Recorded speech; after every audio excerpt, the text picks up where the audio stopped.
a nuestro tema de hoy. Estamos a 28 de octubre de 2025.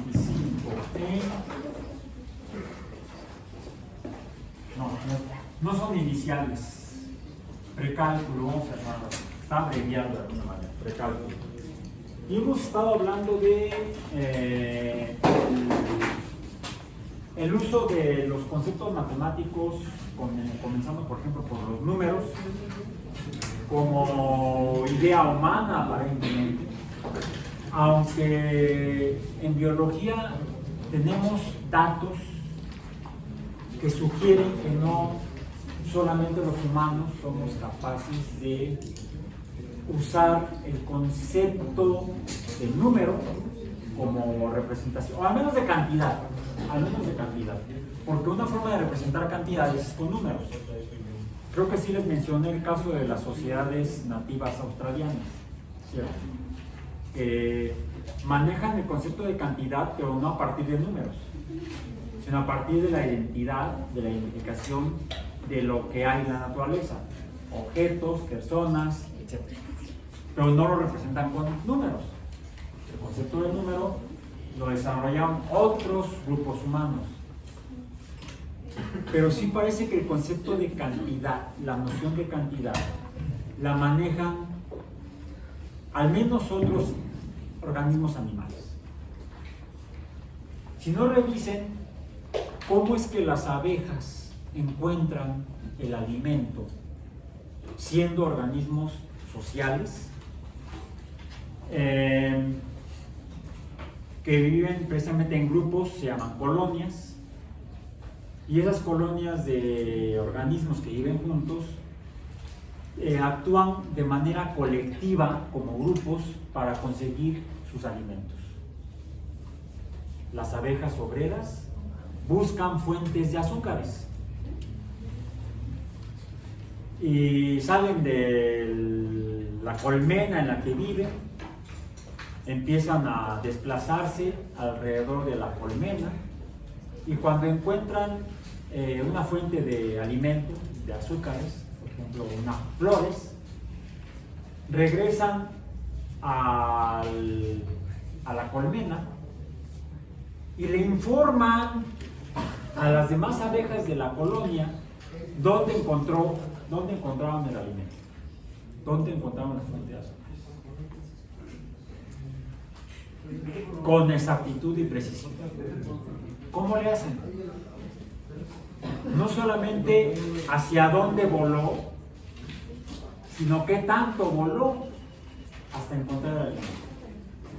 O sea, qué tanto, la cantidad de espacio. ¿Y hacia dónde fue? Hacia la derecha, hacia la izquierda del panal, hacia atrás o hacia adelante. Como cuando los astrólogos observaban hacia dónde estaban las estrellas en el cielo nocturno. O sea, al menos manejan dos tipos de cantidades las abejas. Cantidades angulares para determinar direcciones y cantidades longitudinales para saber qué tanto. Parece sorprendente, pero no lo es, porque es algo que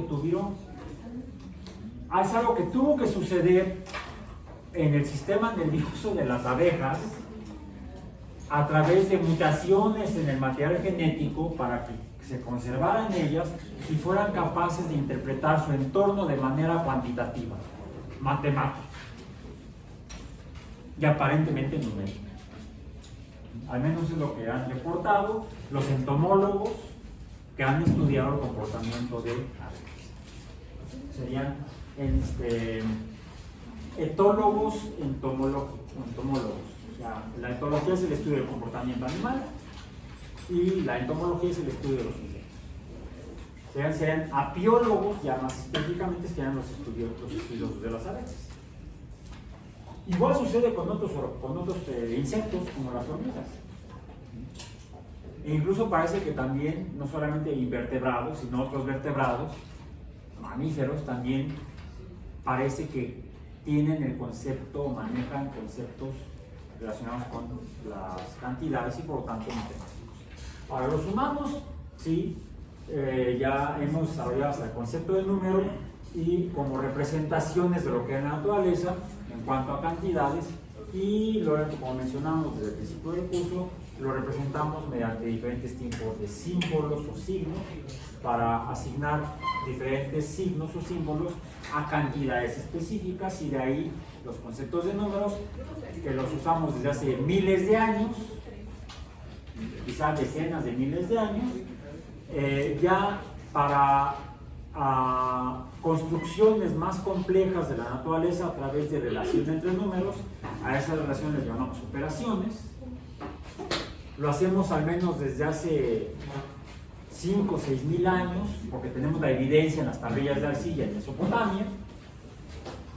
Ahí tenemos la evidencia material que demuestra que los humanos hace casi 6.000 años ya usaban números y relaciones entre ellos para manejarse y usar más eficientemente y racionalmente los recursos en la naturaleza.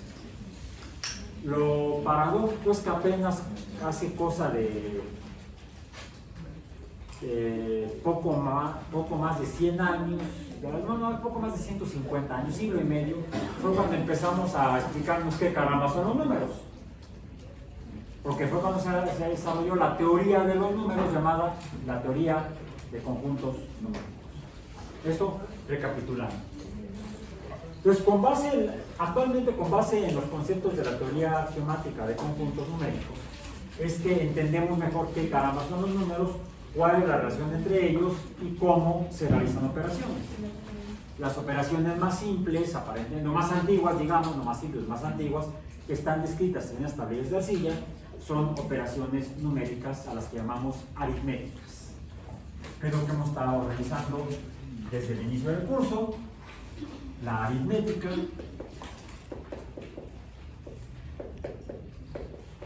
que esta viene de hace aproximadamente, vamos a decir,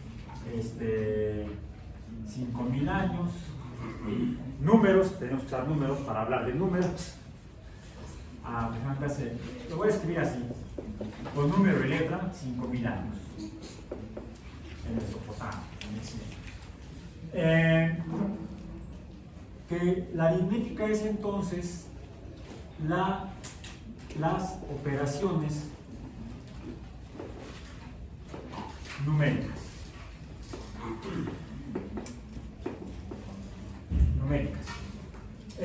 Y definimos específicamente cuatro operaciones, aunque podríamos resumirla nada más a una: la suma. ¿Sí? La suma es la adición de números. Podemos comenzar con el primer número, 1, le agregamos otro 1, este es el símbolo de suma o de adición, de agregación, más otro 1. Esto nos va a dar un total de, en romano, ¿cómo quedaría? Así. O en indoarábigo, así. ¿Ok? Bueno, decíamos que podemos remitir todo a la suma. Bueno, pues hoy la resta, ya dijimos que la resta es la suma de números negativos y positivos. Menos 1 más 1 más 1. ¿Cuánto da esa suma? 2. Diríamos en romanos así. Si quito esta, me quedan 2 rayitas. O 2. Lo puedo acomodar de otra manera para que se entienda como resta y no como suma. Esto sería una suma.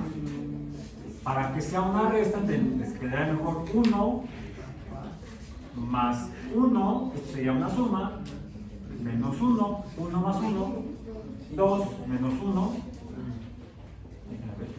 ¿Seguro? No es 1.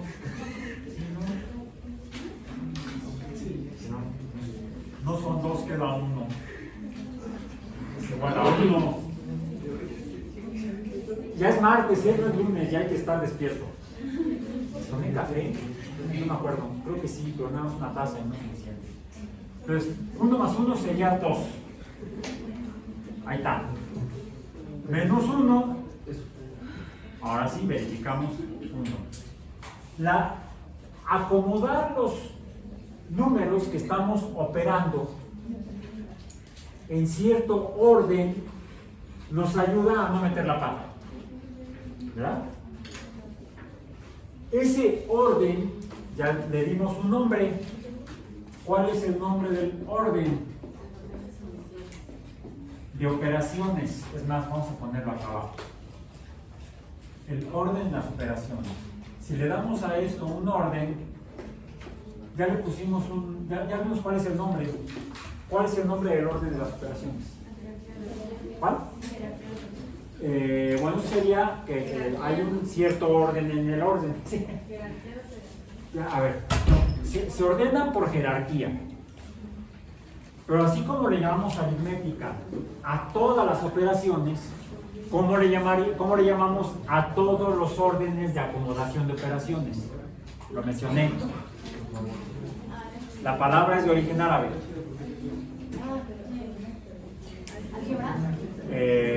Todavía no. Bueno, antes de que me mencionara álgebra, es más, lo mencioné antes de álgebra. Algoritmo. El algoritmo. El problema que tenemos actualmente en el siglo XXI, en la tercera década del siglo XXI, estamos en la tercera década del siglo XXI. Aunque cuando hicimos el ejercicio de los pesos, no de estos, sino de la masa, ¿sí?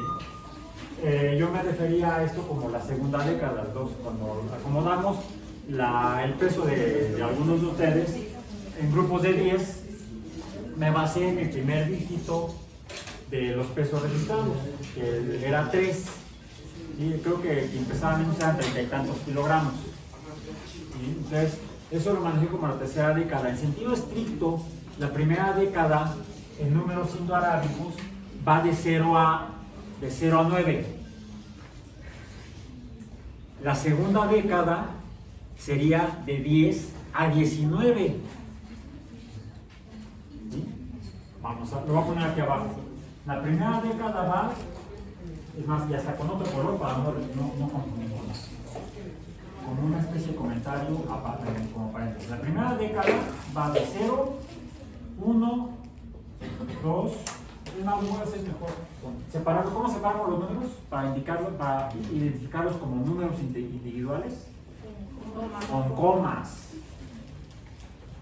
Coma mucho, no, porque entonces se puede presentar problemas de salud. Hay que comer todo con moderación y no coman cochinadas. Es una recomendación de mi parte. Si quieren, síganlas, si no, a veces son muy ricas las cochinadas. Sí. 1, 2, 3, 4, 5, 6. Dicen que todo lo que sabe rico hace daño. 7, 8, 9. ¿Cuántos números son? 1, 2, 3, 4, 5, 6, 7, 8, 9, 10. Es una década. Son 10 números. La segunda década sería, comenzamos con el 0 otra vez, luego le ponemos aquí el 1 de el siguiente grupo de la columna. Entonces sería 10, 11, 12, me voy a permitir aquí poner coma, puntos suspensivos. ¿Hasta cuál? ¿Cuál es el último? 19. Coma, 19. Luego sigue la tercera década. Esta sería la primera década. Esta es la segunda década. Y luego sigue la tercera décadas. Décadas. Primera de 0 a 9. Segunda de 10 a 19. La tercera sería de 20 a 29 y así sucesivamente para abajo. Bien, bueno. Esto para aclarar porque dije, en la tercera década del siglo XXI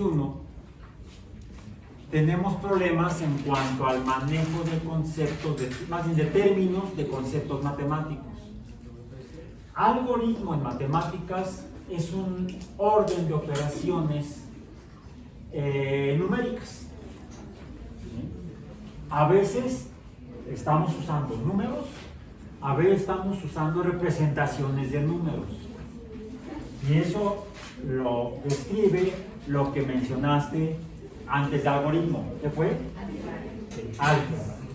Entonces, del orden pasamos a lo que sería el álgebra, que se refiere a la equivalencia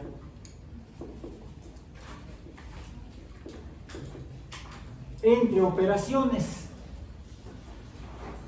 De hecho, aquí lo tenemos. ¿Sí?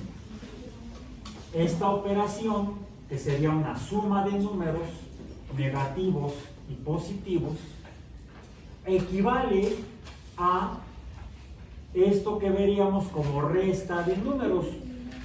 Lo estábamos poniendo en números indoarábigos, ya no necesariamente romanos, y esto lo puedo poner yo así. Otra representación sería 2 menos 1 es igual a 1. Ya me puedo quedar ahí porque el 1 romano es muy parecido al 1 indoarábigo. Bien. Entonces, quiere decir que esto es igual a, podemos decir, si este lo representamos sería menos 1 más 2. Tenemos aquí dos equivalencias. ¿Cuáles son? La de que está a la izquierda con lo que está en medio es una equivalencia o igualdad, equivalencia o igualdad. Y la segunda es la que está a la derecha entre lo que está en medio y lo que está a la derecha. 2 menos 1 equivale o es lo mismo o es igual que el mismo. Eso lo explica o nos dice cómo hacerlo en orden, es decir, cuál es el algoritmo, nos lo describe las reglas del álgebra. Cuando hablamos de la jerarquía, no necesariamente hablamos del orden.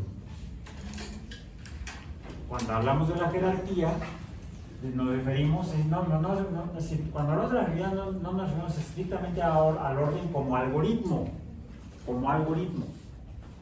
sino nos referimos al orden del algoritmo de acuerdo a las reglas del álgebra. Y es ahí donde hay reglas específicas que están descritas en la jerarquía algebraica de las operaciones. Así, hay una forma decente de hacer las cosas, decente algebraicamente. Esto se ve medio indecente. La forma decente sería esta de aquí abajo. Es decir, llevar la suma a su forma de resta. Pero aquí estamos hablando de dos operaciones numéricas. ¿Cuál es la tercera? Dijimos que hay 4. La tercera es la multiplicación.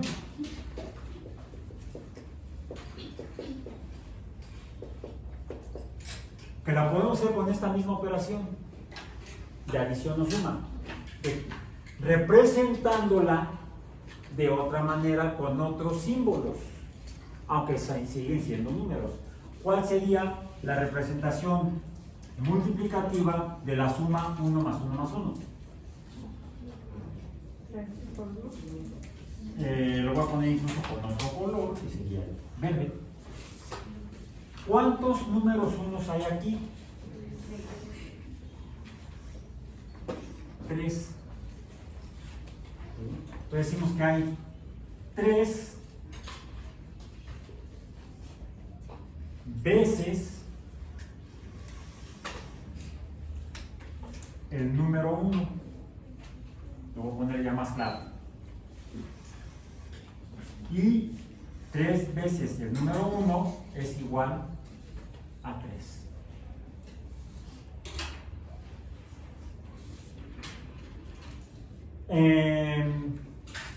El número 3 recibe un nombre que es el número de veces. 3 veces el 1. 3 veces el número 1. Y esto es la multiplicación. 3 veces el número 1. El número 1 recibe el nombre de coeficiente.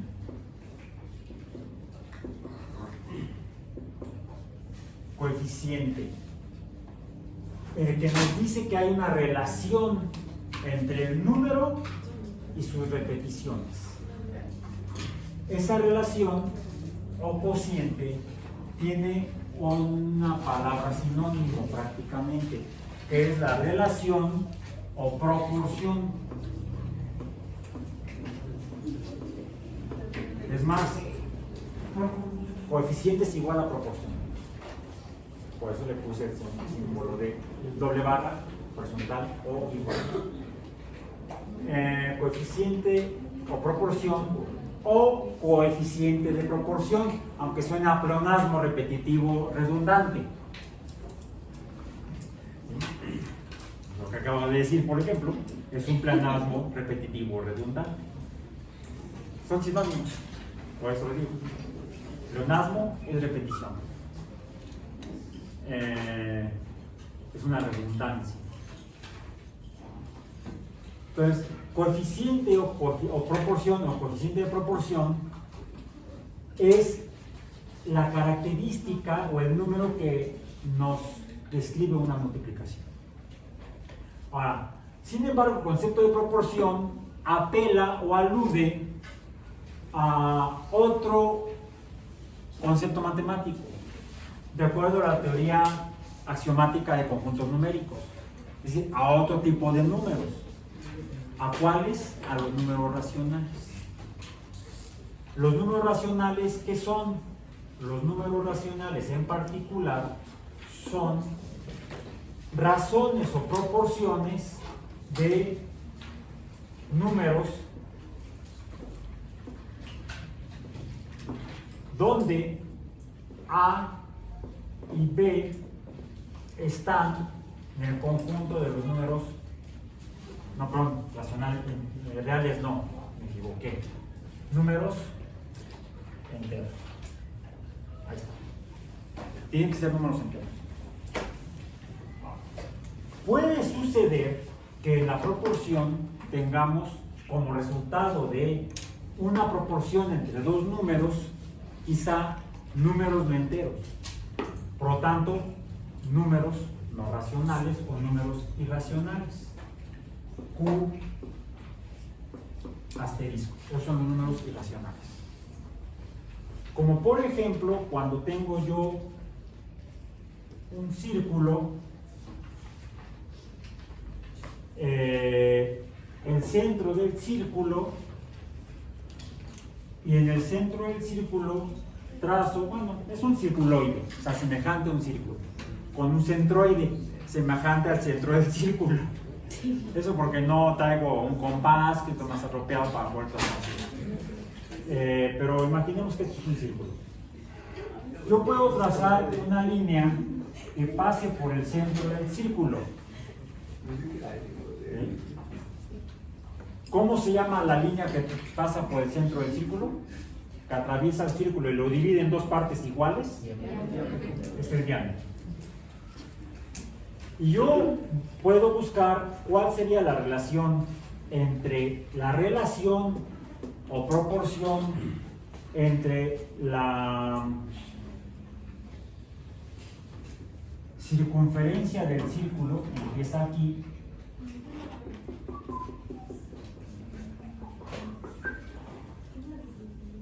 y termina acá. La circunferencia es la longitud del perímetro del círculo. ¿Esto qué es? La circunferencia. Esto es C.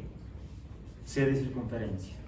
yo puedo preguntarme si la relación proporcional o cociente entre estos dos números, C y D, me da un número que sea racional. Pues no.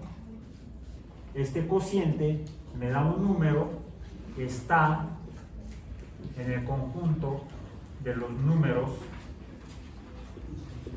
irracionales.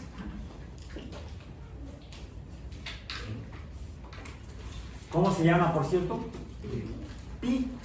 Esto es igual a pi.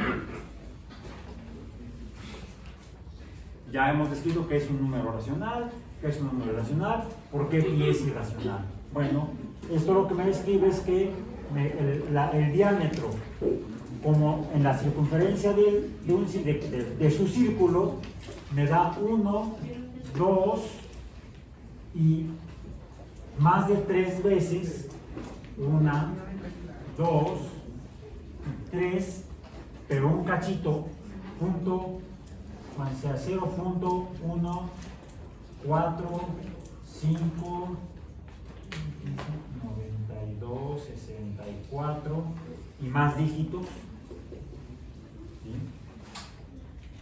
de pedacitos del diámetro. Esto me implica entonces una relación u operación entre cantidades o números. Esa operación recibe un nombre que es la cuarta operación aritmética. ¿Cómo se llama? División. Entonces la división, y ya lo habíamos visto, ahorita estoy recapitulando para ver el tema de hoy, que no es este. La división es una relación proporcional entre números, que a diferencia de la definición de números racionales, ¿sí?, donde los números A y B que son proporcionales entre sí tienen que ser números enteros, en una división los números proporcionales no son necesariamente números enteros. Pueden ser números fraccionarios y no solamente eso, pueden ser números irracionales. O sea, en una división yo tengo la relación o proporción de cualquier par de números inicialmente, porque tengo un número arriba y un número abajo, que lo que me dice es en cuántas partes, por ejemplo, como círculo dividido en dos, esto ¿qué me va a decir? Que este círculo está dividido en dos partes, serían, vamos a poner, ¿sí?, tengo dos de dos partes. Para terminar esta idea, si yo a este le pongo así, ¿cuántas partes están en negro de ese círculo? Una. Yo aquí digo que tengo en negro una de dos partes. Y esto me define dos números que son distintos. El número que me indica cuántas partes de un algo fragmentado o seccionado o fraccionado, por eso a esto le llamamos fracciones, son pedazos de algo. ¿Cuántas fracciones o partes del entero estoy tomando en cuenta? Una. Esto me dice cuántas, un número o cantidad. Por eso es que este se llama como numerador. Me dice cuántas de las partes en las que dividí el entero me interesan o están indicadas. Y este por eso es el numerador. Y el de abajo me dice cuántas partes son las totales. Le da el nombre a las fracciones. Son medios. Si estuviera dividido en 3, serían tercios. Si estuviera dividido en 9, novenos. Si estuviera dividido en 10, décimos o diezavos. Suena medio raro, pero está bien. está bien, ese nombre en matemático, en español matemático está bien. ¿Sí? Si lo está dividido en 8, son octavos. ¿Sí? Bueno, entonces, este es el denominador. Denominador porque nos da el nombre, nómine, o nomen, el nombre de las fracciones. Si lo dividimos en 9 serían novenos, si lo dividimos en 10 serían octavos, en 8 serían octavos.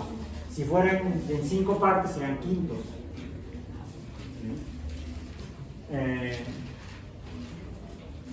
Y eso es en matemático, ojo, porque luego en lenguaje coloquial, a veces el lenguaje coloquial no corresponde al lenguaje matemático. Ya no se usan, se usaban mucho cuando era yo niño, y no hace mucho todavía.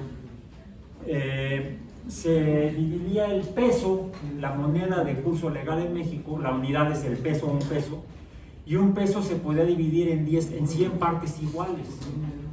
¿Cómo le llamaríamos? Centésimos.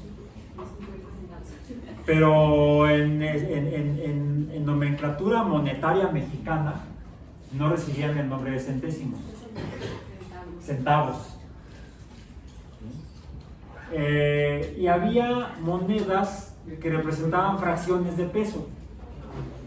Había, ahora sí que en mis tiempos, voy a hablar como mi abuelita, así voy a sonar.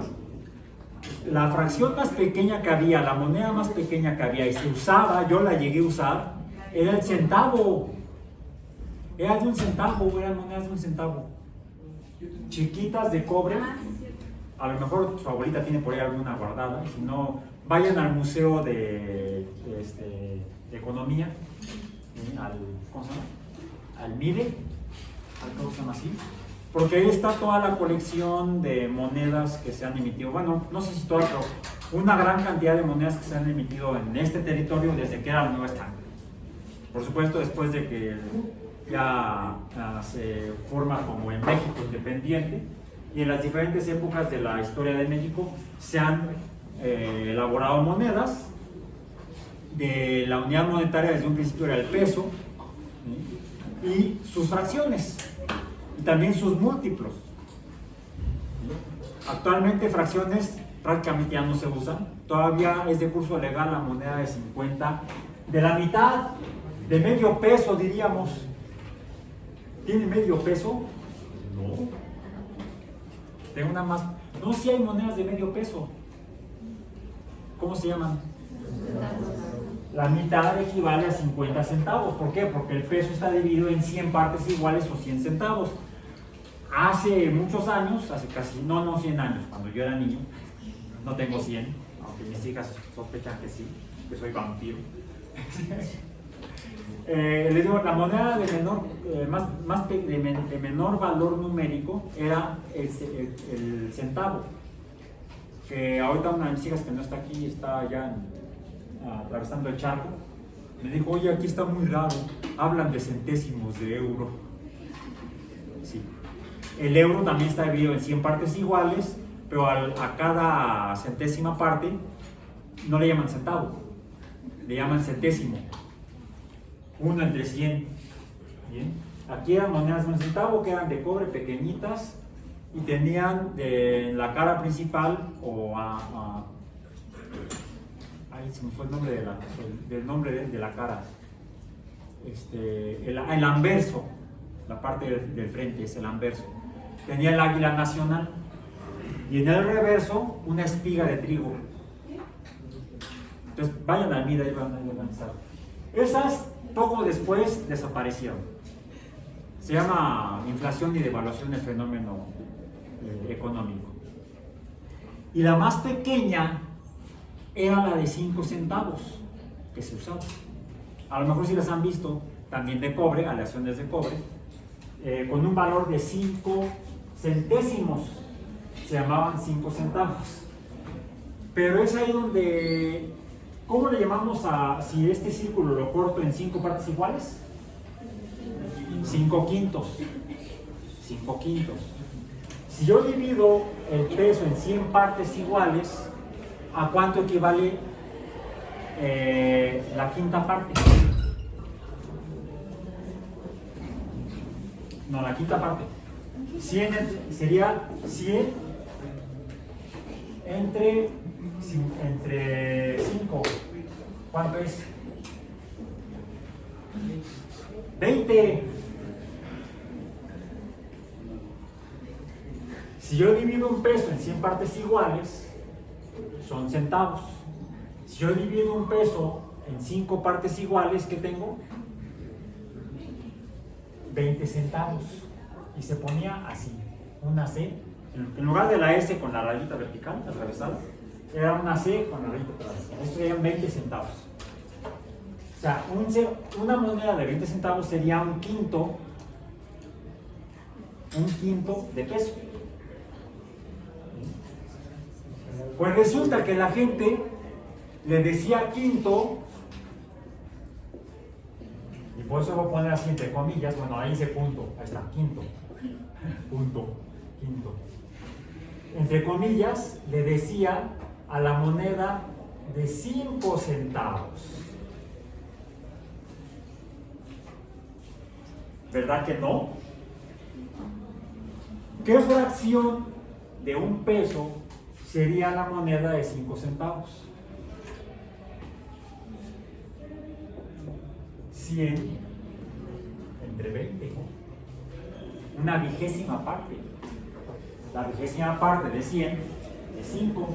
O 100 entre 20 es 5. 100 veinteavos es igual a 5. Entonces, no siempre el lenguaje coloquial utiliza las reglas del lenguaje matemático. Oye, ¿no tendrás un quinto? Uno no sacaba una moneda de 20 centavos. Si un matemático le daba a alguien una moneda de 20 centavos, le pedía un quinto, le decía, no es eso lo que te pedí. Estaban pidiendo monedas de 5 centavos. En cambio, esta le llamaban un 20. Por ejemplo, necesito llamar por teléfono, un teléfono público. ¿Tendrás un 20? Entonces, sí, aquí tengo una moneda de 20 centavos. La tomaban en el teléfono, descolgaba, metían la moneda, ¿sí? Marcaba los dígitos. De repente se oía que contestaban, pero a uno no lo oían y entonces uno le tenía que pegar al teléfono público. Y entonces caía el que se había quedado atorada la moneda, caía dentro del aparato y entonces ya lo escuchaban a uno. Es que ya cayó el 20. ¿Han escuchado esa frase? Sí. ¿Ya me cayó el 20? Es por algo que ya no existe. Cuenta la leyenda que era por el uso de monedas de 20 centavos para llamar por teléfono a los teléfonos públicos. Bueno, esto, para que tengamos claro cómo usamos los números en la vida real y cómo se usan en matemáticas. Entonces, mucho cuidado con el lenguaje matemático. Ok, regresando a la división. Bueno, el concepto de proporción se relaciona con la multiplicación porque se refiere al coeficiente de proporción. Pero ¿cómo?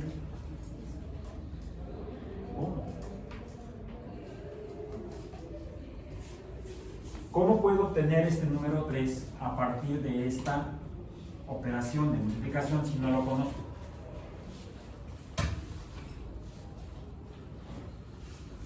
Si yo tengo este número 3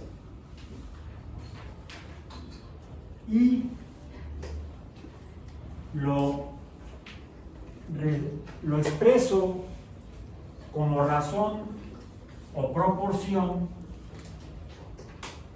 respecto al número 1 y lo leo así, 3 entre 1, que es la división. ¿Cuál es el número del lado derecho? El 3 negro. De hecho sería al revés más bien. Sí, sería al revés.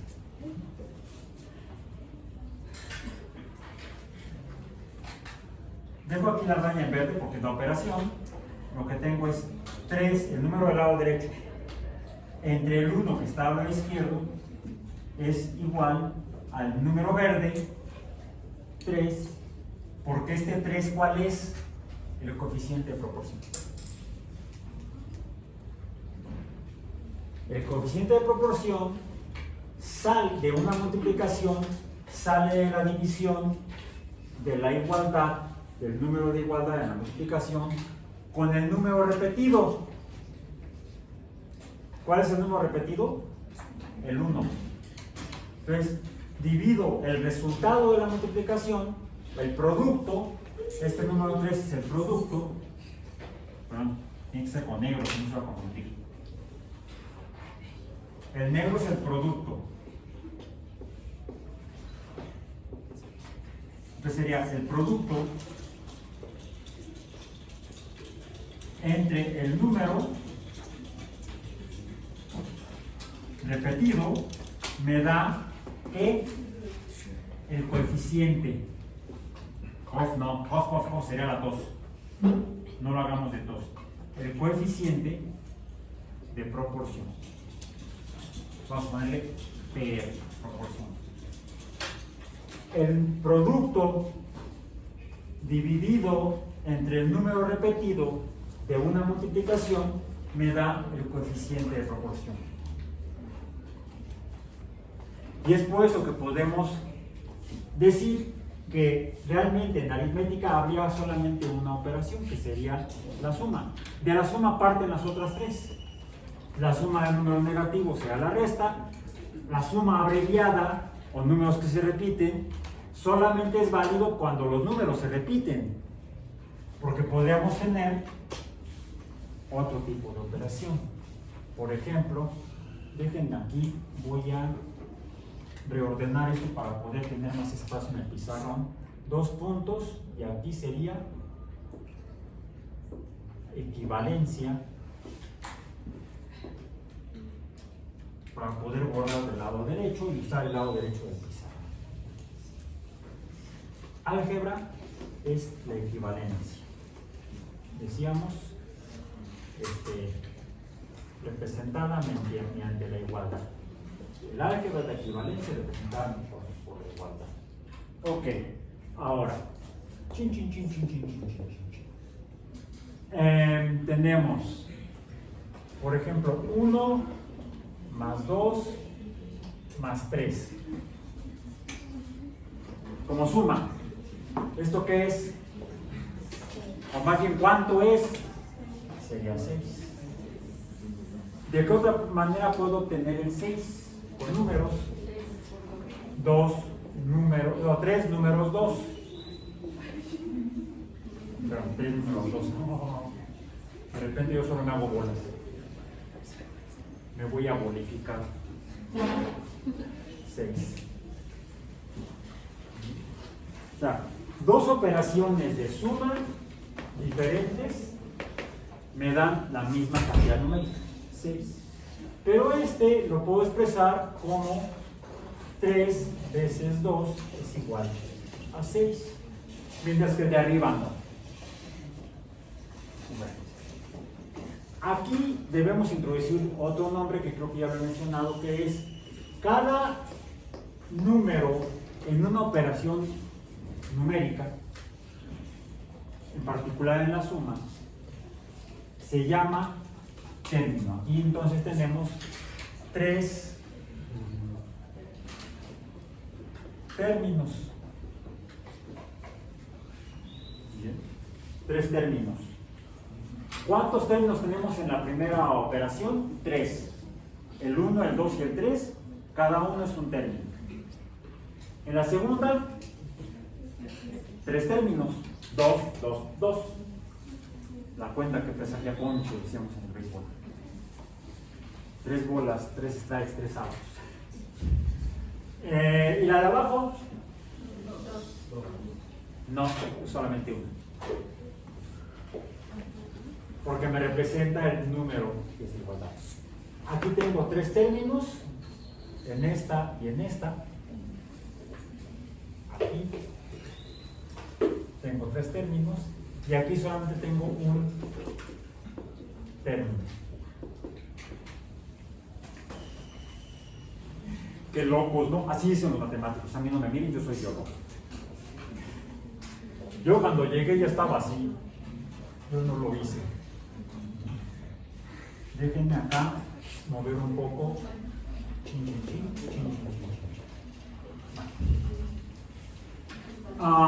Cada término en una operación corresponde a un número que tiene un nombre. Por eso es que a esta operación diríamos que sería un trinomio, porque tiene 3 números identificables. Cada uno tiene un nombre. 1, 2, 3. La que sigue también, que se llamen igual y sean gemelos, es otro cuento. 2, 2 y 2.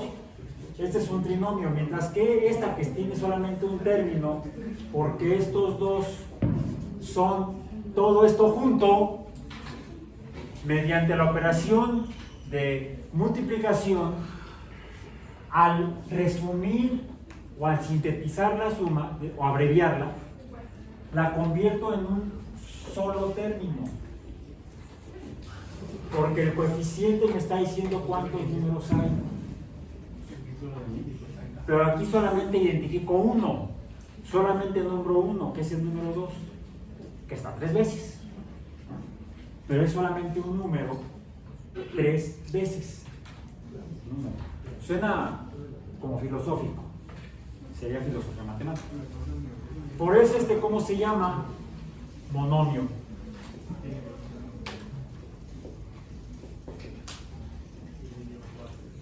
Entonces podemos tener operaciones monomiales, como las multiplicaciones. También como la división es otra expresión de la multiplicación, tengo los mismos 3 dígitos, vamos a decir. Los mismos 3 números, de hecho. El 3, el 1 y el 3. Uno como coeficiente, otro, este número recibe otro nombre, lo voy a poner en rojo. Este número, el número que me interesa, se llama base. Bien. Y el otro se llama producto. Tengo 3 números.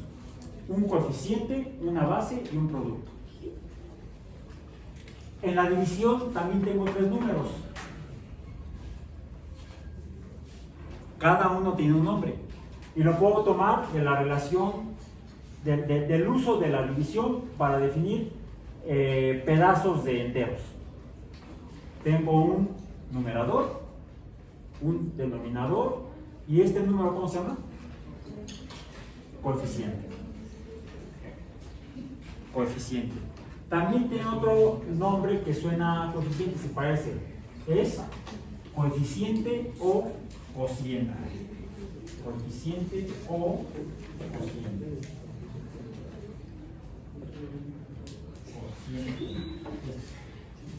Coeficiente o cociente. Lo puse así para que no se confunda con el 2 de acá. ¿Bien? Es más, voy a poner aquí una raya roja para distinguir con esto. ¿Bien? Coeficiente o cociente es el número que está como resultado de una división entre un numerador y un denominador. Ok.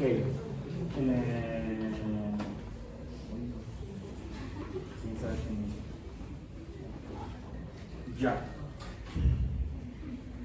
Correcto. Si vamos bien. Vamos bien. Vimos que estas operaciones me pueden permitir describir cosas que existen en la naturaleza, como los círculos. ¿Existen los círculos en la naturaleza? Sí, ya de veras. Nómbreme algo natural que puedan decir que al menos se ve como un círculo. Como un círculo. No como algo redondo medio abollado. Un círculo. Una figura, un algo que se define por una longitud transversal que pasa por en medio de ese espacio y que no importa en qué posición la ponga, siempre va a tener la misma magnitud o longitud. El diámetro de un círculo, no importa cómo lo coloque, que pase por el centro siempre va a medir lo mismo. El número no va a cambiar. Y entonces eso sería un círculo. Algo que ojalá no lo hayan visto porque se podrían haber quedado ciegos. Ya les di una pista. El sol. El sol se ve, cuando lo vemos de una manera segura de ver el sol, en algunos días, porque no siempre se puede, es cuando está más o menos nublado, brumoso, y las nubes no son tan densas, tan gruesas, que permiten que pase la luz del sol, y si lo han llegado a ver, como un círculo blanco a través de las nubes. Se ve casi como un círculo.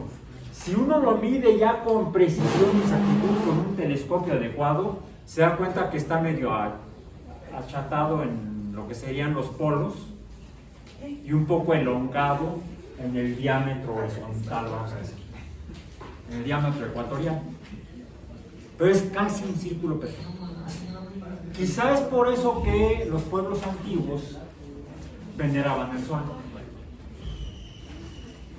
Primero porque a partir de los movimientos aparentes del sol se pudo hacer el calendario solar para empezar a medir tiempos en los cuales veíamos que el ambiente se repetía. Curiosamente, no es tan notable en lugares como donde vivimos, en México, aunque sí hay cambios apreciables.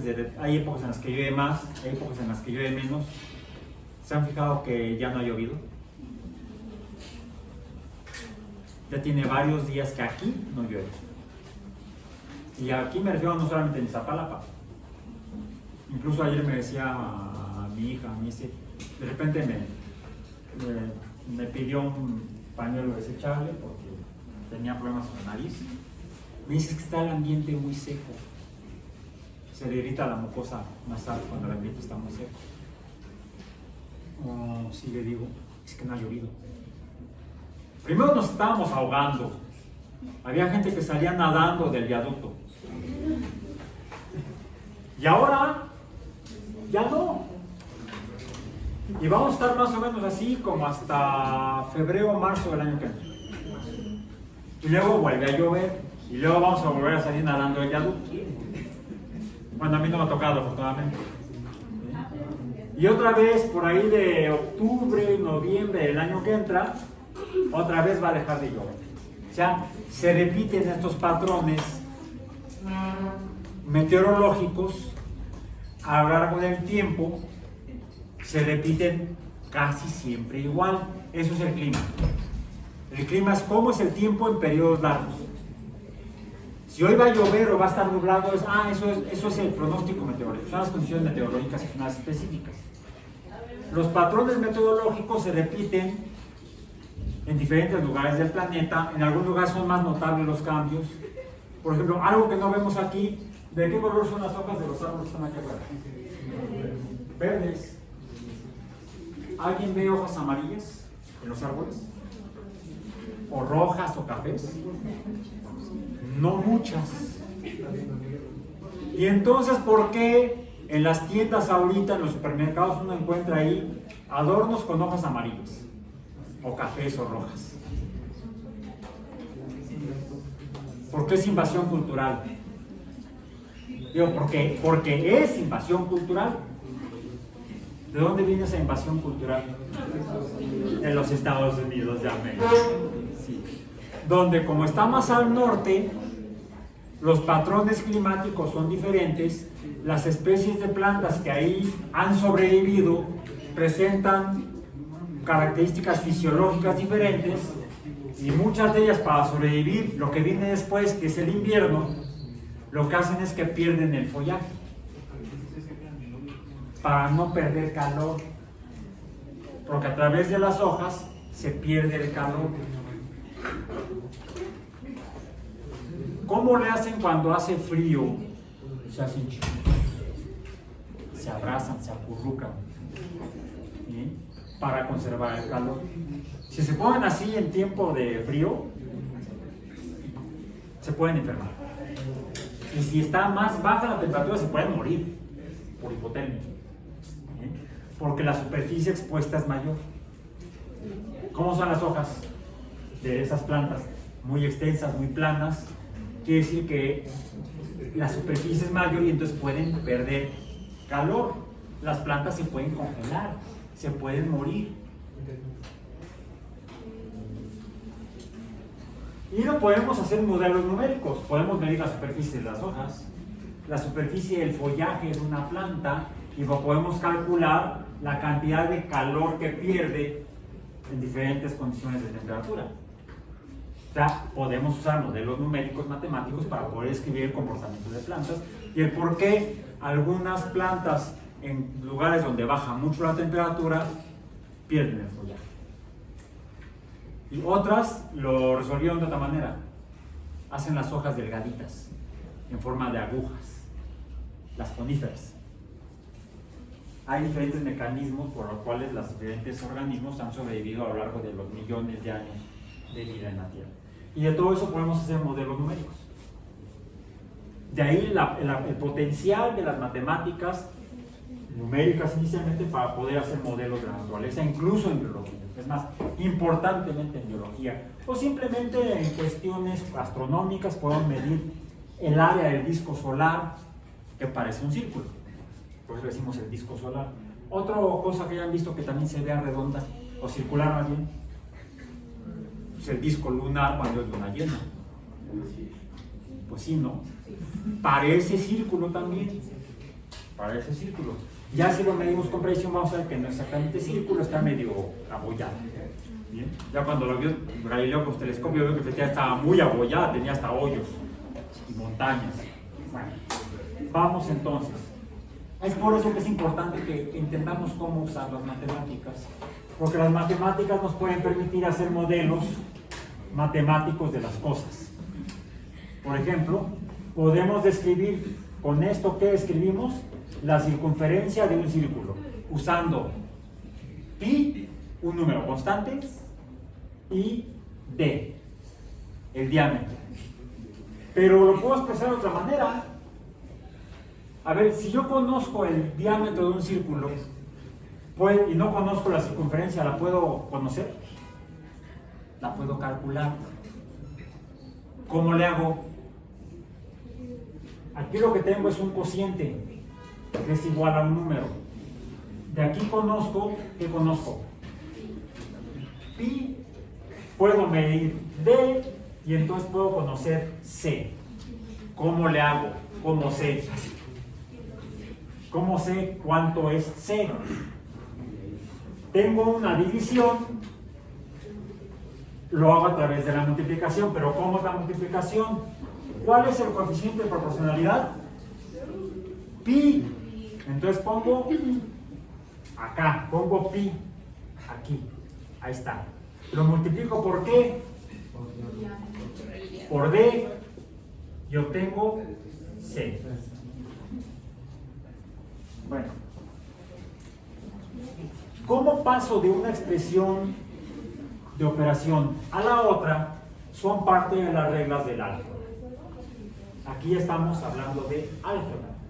Y lo que vemos es que tenemos diferentes números. Aquí, de hecho, aquí tendría que la circunferencia de cualquier círculo es definible mediante un número,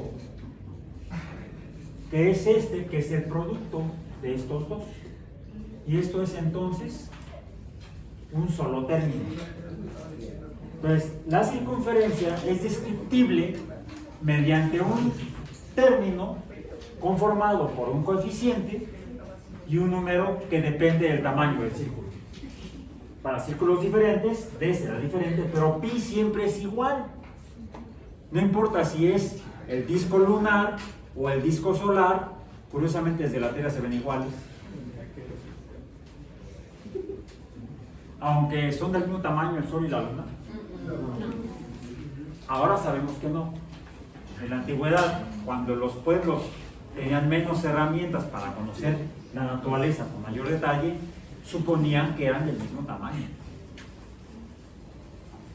Sin embargo, algunos sujetos curiosos, insatisfechos y por eso curiosos, se dedicaban a observar y a medir lo que observaban, y el primero que lo hizo fue uno de los que sabemos que lo hizo por primera vez.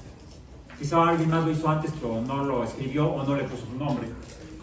Pero alguien que sí lo vio, lo escribió y le puso su nombre fue Aristarco de Samos. Aristarco de Samos observó el sol, observó la luna, observó que ocasionalmente sobre la luna en la noche se veía de repente una posición. Bueno, primero, la luna cambiaba de forma periódicamente cada 28 días. Le llamaron el mes, moon, ¿sí? Ciclos lunares. También observaban que el sol se movía en el horizonte de norte a sur al amanecer o al atardecer conforme pasaban los días. Y regresaba del extremo norte, se iba hacia el extremo sur en el horizonte, y luego regresaba al extremo norte 365 días y un cuarto después. O sea, cada 4 años era un ciclo completo que llegaba a la misma posición, en el norte o en el sur. De ahí el calendario solar, que es un ciclo solar de que se mueve el horizonte al amanecer sobre del norte a sur y de sur a norte, o al atardecer el equivalente. Qué bueno que no vivimos en el Ecuador, porque entonces no lo podríamos ver. Ahí siempre sale por la misma posición. Es muy aburrido vivir en Ecuador, quizá por eso no tienen nada que hacer y andan invadiendo embajadas. Ya pónganse a hacer algo de provecho. Más allá de solamente vender platos. Ok, entonces.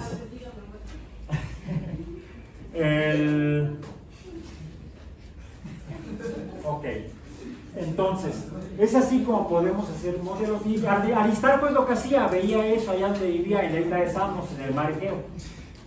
¿Sí? Y también llegó a ver que ocasionalmente la luna se ponía roja, sangre, decían algunos, no.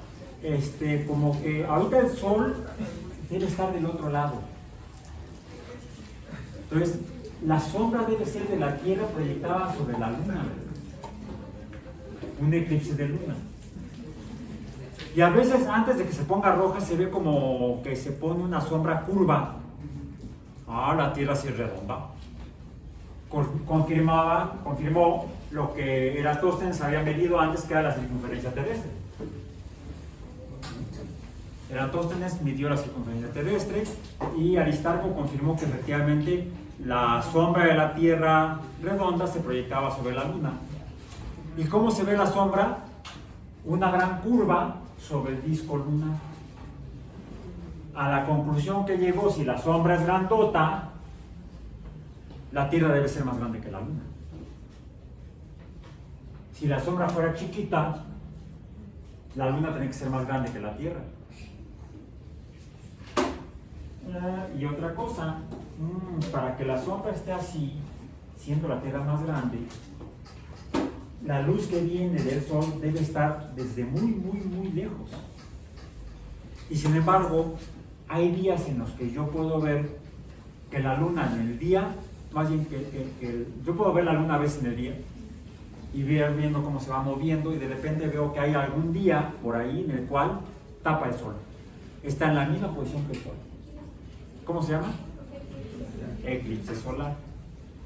Y si tenemos cuidado, es la única ocasión en la que podemos ver no al Sol, sino a la luna tapando el Sol, y vemos un anillito alrededor de luz, la corona solar. La cubre prácticamente igual, exacto. Tienen un diámetro aparente igual, pero si el Sol está mucho más lejos, está 40,000 veces más lejos, quiere decir que el Sol debe ser mucho más grande. El Sol es mucho más grande, luego la Tierra, y luego la Luna es más pequeña que la Tierra. Por eso Aristarco propuso que entonces el Sol tendría que estar en el centro y los cuerpos más pequeños girando alrededor del Sol. Aristarco fue el primero que propuso que la Tierra se movería junto con la Luna alrededor del Sol. Nadie le creyó. Tuvimos que esperar como 1700 años para que Copérnico lo escribiera y entonces tampoco le creyeron. Hasta que se acumularon observaciones y la gente terminó creyéndolo a Copérnico y a Aristarco, que efectivamente la Luna gira alrededor de la Tierra, la Luna y la Tierra giran alrededor del Sol, igual que los planetas. Todo eso gracias a estar midiendo, por ejemplo, círculos a través de este tipo de operaciones aritméticas. Hay otra operación aritmética que nos podría interesar. Ok, ya podemos medir, aunque sea como diámetro aparente, el diámetro de la Luna. Y podemos medir el diámetro solar. Podríamos calcular la circunferencia lunar. Y podríamos calcular la circunferencia solar. Podríamos calcular la superficie, imaginando que fuera un disco, no una esfera como realmente es, no una luna redonda, sino vamos a decir, el corte transversal nos daría un círculo. ¿Cuál sería la superficie del corte transversal de la Luna? Lo puedo conocer utilizando otra relación u operación entre números, solo que en este caso voy a usar solamente la mitad del diámetro. ¿Cómo se llama? El radio. ¿Sí? Y hay una relación numérica entre el radio de cualquier círculo y su área, el área total. ¿La conocen? ¿La recuerdan de la primaria? Pi por radio cuadrado. Otra vez pi. Pi. Pero no la magnitud del radio, sino el radio multiplicado por sí mismo. O sea, sería R veces R. R por R cigarro, R por R barril, rápido ruedan los carros del ferrocarril. No, esa era radio, R con R cigarro, R con R barril, rápido ruedan los carros girados del ferrocarril. No. R por R no es el ferrocarril, es ¿cuántas R's hay? Dos. Dos números iguales, aquí son los números diferentes. ¿Sí? Por eso tenemos un coeficiente y una base. Aquí el coeficiente es igual a la base, entonces es el mismo número. Mientras que la operación de números iguales 1, 1, 1 sumándose es el coeficiente, esto, ¿qué es? Lo voy a escribir un poco más a la izquierda. R por R me va a dar igual a R. ¿Este 2 de dónde sale? De la multiplicación de los... La cantidad de números que se multiplican. ¿Sí? ¿Y cómo se llama este? Exponente. ¿Se acuerdan? Sí. O potencia.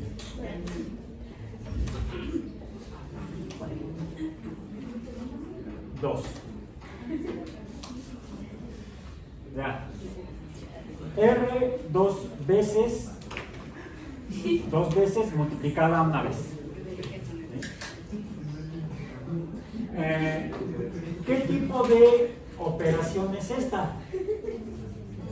Es una multiplicación, pero por un número potencial. Aquí tendrías que poner el puntito de la multiplicación. ¿Cuántos términos hay? No, es uno, porque es multiplicación como aquí, es solamente un término. Entonces, la relación en un círculo entre su área y su radio es una expresión mononomial o monómica, también lo podemos llamar. Eso es para un círculo. Esto es para el círculo. Pero ya dijimos que el disco solar no es exactamente circular. Está como aplastado en el eje polar y elongado en el diámetro ecuatorial. Por lo cual, no es un círculo perfecto, sino que se parecería más bien, lo voy a exagerar, además me va a quedar medio chueco, a este tipo de figura.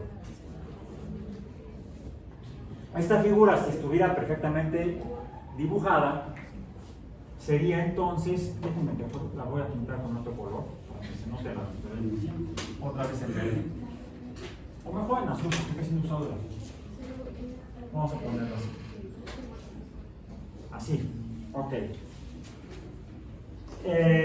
Y aquí lo que tengo son, en el caso del círculo tengo un diámetro.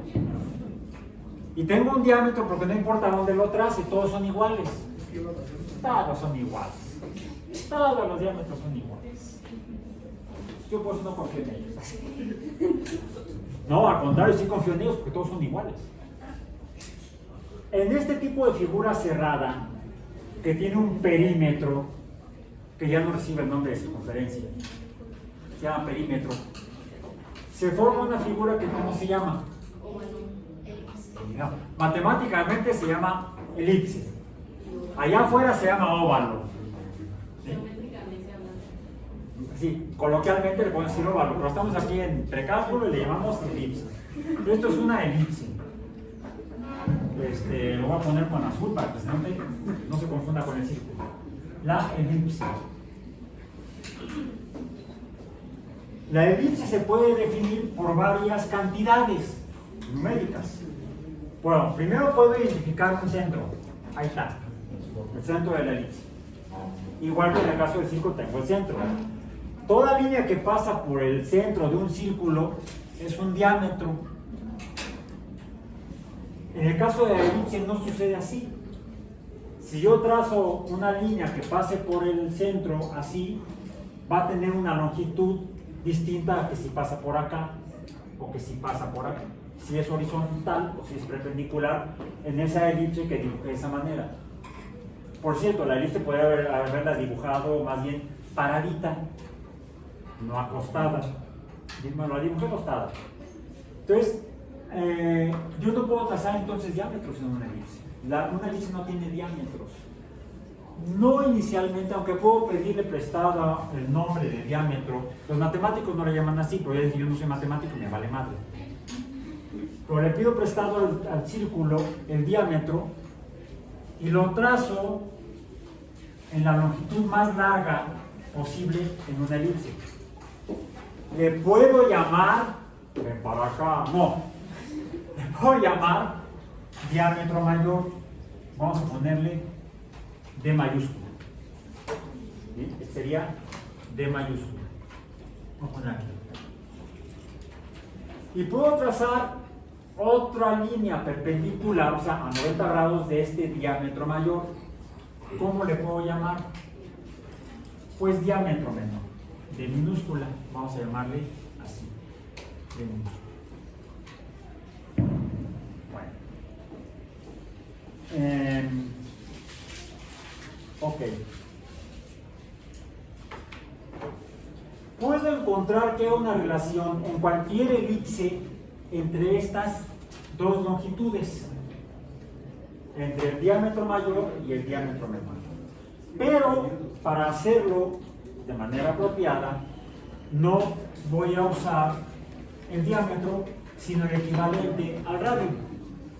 Entonces puedo tener un radio mayor, vamos a poner aquí, le voy a poner, déjenme ver, A, donde A minúscula es el radio mayor. ¿Sí? Y a este le voy a llamar B. B va a ser el radio menor. Bien. Si este además lo trazo en un sistema de coordenadas x, y, vamos a decir, esto sería x, esto sería y. Yo puedo obtener los números de b, a, y y x y se van a describir mediante la siguiente forma. ¿Sí? Para el caso de la elipse, lo voy a poner entonces por lo tanto en azul. Una elipse, estoy yo ya definiendo varios números. ¿Sí? Y, x, a y b. Y estas se relacionan así. X dividida entre a es proporcional a y dividida entre b. Pero es una proporcionalidad, no es todavía una igualdad. Necesito considerar otros números. Por ejemplo, en ese sistema XY, el centro x, y, donde x, y, el punto en este sistema cartesiano es el centro. Porque puede estar la elipse quizá no pintada en el centro del sistema de coordenadas, no, más arriba, más abajo, a la derecha, a la izquierda, puede estar en cualquier lugar, en un sistema de coordenadas. Entonces debo considerar dónde está colocado y esta posición que me separaría esta magnitud, con este punto cualquiera, este de acá, respecto al centro, lo tengo que relacionar en este caso con no, perdón, aquí me equivoqué. Si son en X y en Y, pero les voy a poner otro nombre para no confundirme. Le voy a llamar al punto en X, H, y al punto en Y, K. Entonces, H, K es el centro de la elipse. Elipse en el espacio X, Y. Ahora sí ya quedó. H, K es el punto del centro de la elipse en el espacio X, Y. Bien, entonces así lo defino. H, X menos H y Y menos K. Pero la relación entre estas dos cantidades no es así de simple. Es un gorrito. La relación o igualdad, de acuerdo a las expresiones algebraicas, me requiere que estas dos diferencias las eleve al cuadrado.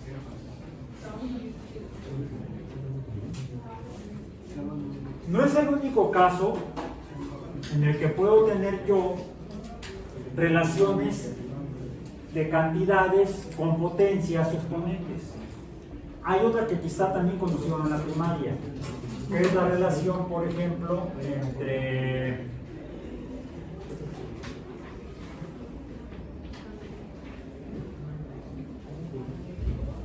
los lados, vamos a poner A y B de un rectángulo. Este por ciento lo puedo dividir entre dos. A esta línea le voy a llamar C. Puede haber una relación entre A y B. Esta tal vez sea proporcional a C. En realidad la relación no es así. La relación, que bueno, que lo escriben con lápiz. Vamos a ver, si sumo A más B me daría C. Por ejemplo, A que valga, que le valga, que A sea 4. B que sea igual a, no, déjenme ver, sería 3. A vale 3. B vale 4. Vamos a decir 3 más 4 sería igual a C. ¿Cuánto vale esto? 7. Pues no, porque C es igual a 5. En ese triángulo que se forma dentro de un rectángulo, con esas magnitudes, con esos valores numéricos, ¿sí? De los lados, del lado corto y del lado largo. ¿Cómo le llamamos a los triángulos que se forman cuando corto un rectángulo a la mitad? Formando dos triángulos.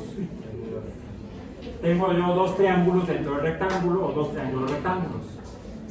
Bueno, la relación de estas dos cantidades con esta, es decir, de los lados del rectángulo con la diagonal, pues tienen otros nombres. ¿Cómo se llama la diagonal en el triángulo? Hipotenusa, que casi nadie la usa. ¿Sí? En cambio, los lados perpendiculares A y B reciben el nombre de catetos. Y decimos que la suma de los catetos no es igual a la magnitud de la hipotenusa. ¿Cuál es entonces? En realidad es 3 por 3 más 4 por 4 es igual a 5 por 5. Ahí está. ¿Sí? ¿Cómo escribo esto? 3 al cuadrado más 4 al cuadrado es igual a 25. ¿Es cierto? Bueno, 5 al cuadrado vamos a poner. 5 al cuadrado. ¿Sí es cierto? 3 por 3, 3 al cuadrado, 3 por 3 es 9. Más 4 por 4, 16. Que es igual a 5 por 5, 25. Bien, ahora. Pero esta expresión, ¿de qué tipo es? Está definida por dos números cuadráticos. De hecho, sería entonces A, vamos a decir, esto es igual a C, que es igual, C cuadrado, que es igual a cuadrada, más B cuadrada. Esto es un binomio. Bien. Tomemos uno de los dos binomios, ¿correcto? Vamos a hacerlo acá en azul. Tomemos uno de los dos binomios. Vamos a tomar este. Tenemos entonces x menos h al cuadrado. ¿Y esto cómo se hace? Pues sería x menos h por x menos h. ¿Y esto cómo se hace? Multiplico cada término de cada binomio. Tengo dos binomios, dos binomios. X por x, x cuadrada. ¿Sí? Como 3 por 3 o A por A o R por R. Luego, x por menos h menos xh. ¿Sí? Luego, menos h por x menos xh menos x por menos x, luego menos h por menos h, perdón, más h cuadrada. Me h aquí. Okay. ¿Qué queda? Tengo que ordenar. ¿Qué queda entonces? De mayor potencia, x cuadrada más h cuadrada menos 2, ay, qué feo, 2, es infame, menos 2 xh. Y esto es el producto de un binomio cuadrado. Esto es el producto o la potencia de un binomio